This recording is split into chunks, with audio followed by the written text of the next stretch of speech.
Professional organ. My friend will now commented.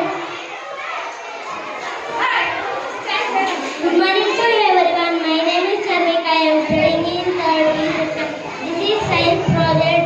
There are two types of organ: external organ and internal organ. External organ means we can see and example eye, tongue, ears, hand, fingers, nose, lips, mouth,